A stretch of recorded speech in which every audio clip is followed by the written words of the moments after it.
yes and then. God bless America again. Well, he says the outlook may be gloomy now for America, but it doesn't need to be. What it does need is talent to usher in a new era of innovation success. In other words, we need some new talent.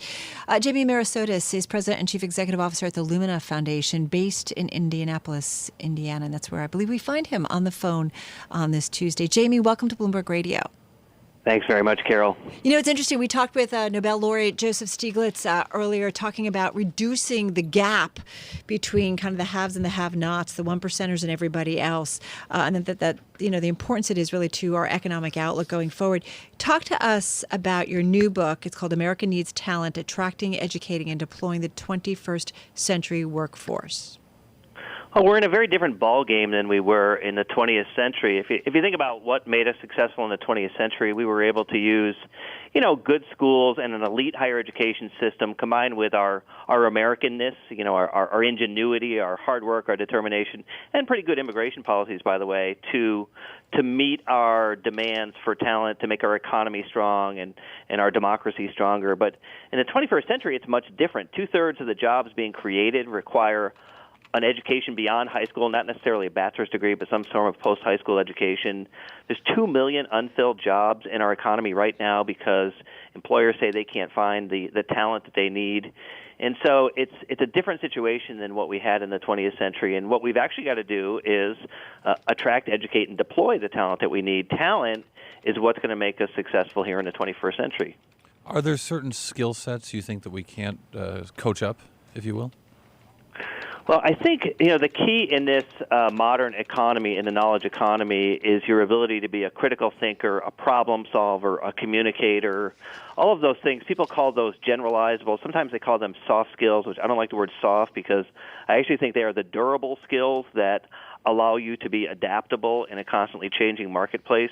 If you think about the nature of work, work is constantly evolving, and people who have those core generalizable skills do very well. Now, you also need to know something about a topic, whether it's accounting or chemistry or whatever the issue may be.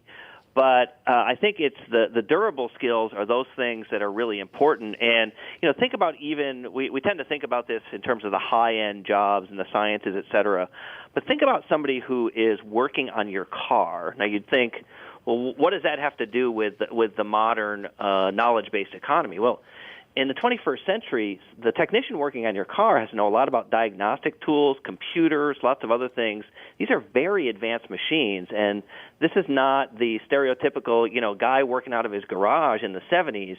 In fact, 1/3 of the auto mechanics today have a post-high school education. So it's an example, compared to 2/3 of them were high school dropouts in the 70s and 80s. So it's a very different ballgame. The economy has changed, and I think we've actually got to have a talent strategy as a country. I think that's what's missing from our presidential debates, from our conversations at the level of business and industry. What's the question that you want this round of presidential candidates to answer when it comes to this subject? What's the question? Yeah, in our conversations with them, what we've said is, tell us what you're going to do to increase American prosperity through talent. In other words, what is it about the quality and strength of our workforce that you're going to do as president? Are you going to incentivize private sector innovation?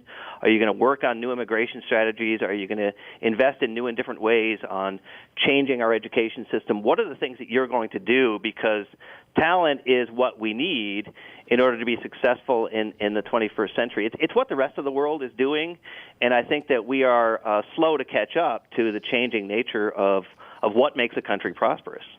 So there was discussion in the Democratic candidate, a presidential debate. Bernie Sanders very specifically talked about his plan and changing tax policy to put a tax on Wall Street to make college education free, and talked about how it's necessary in our society in the same ways that you are, that if we all agree, and we're starting to at least hear this a lot, that the equivalent of a high school education now is a college education. It's kind of basic in this country. That's what Sanders is talking about, yes? Yeah, I think so. Or is what you're talking about not just college, you're talking about vocational training? Yeah, so it's the whole array of things. So it's certificates, certifications, college degrees. There's all kinds of it's hard to distinguish between education and training now, because even the so-called training programs have a lot of those soft skills, those generalizable skills built into them. And so, but it's got to be beyond the high school level. We've spent a lot of time in the last 20 years talking about how we're going to fix our schools, which is very, very important because we have big challenges with K-12 education. But when you graduate from high school, you've gotten to the starting line. You are not done unless you get some type of post-high school education or training. That's the finish line. If you look at wages, if you look at employment levels in general, people with post-high school education do dramatically better, and the people without the post-high school education are actually declining. They're losing economic power.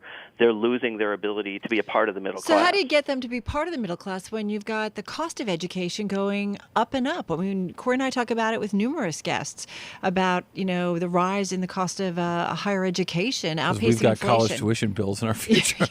Yeah, me too. And let me tell you, I think that is one of the core issues we've got to confront, which is, our higher education system was built to be an elite model of higher education. In other words, it was built to educate maybe a third of the country with the kind of skills that we needed for a leadership class in this country. But with two-thirds of the jobs being created requiring post-high school education, this delivery model doesn't work for us anymore. It's too expensive. You know it because you're living this as parents, that the price has increased faster than the rate of inflation for more than 3 decades. We've got a delivery model that is very 18th and 19th century in terms of, instead of 21st century, in terms of how students learn. So we've really got to redesign the system so that we actually focus on the fundamental question: what should students know and be able to do with their college degree?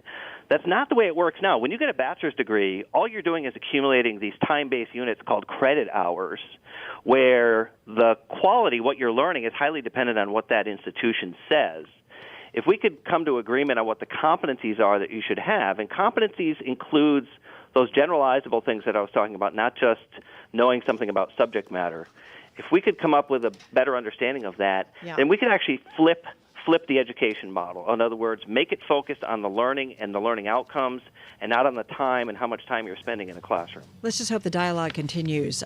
Jamie, thank you so much. Jamie Merisotis, he's President and Chief Executive Officer at the Lumina Foundation, joining us on the phone from Indianapolis, Indiana. His book, America Needs Talent, Attracting, Educating, and Deploying the 21st Century Workforce.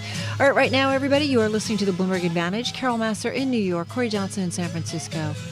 We are Bloomberg Radio.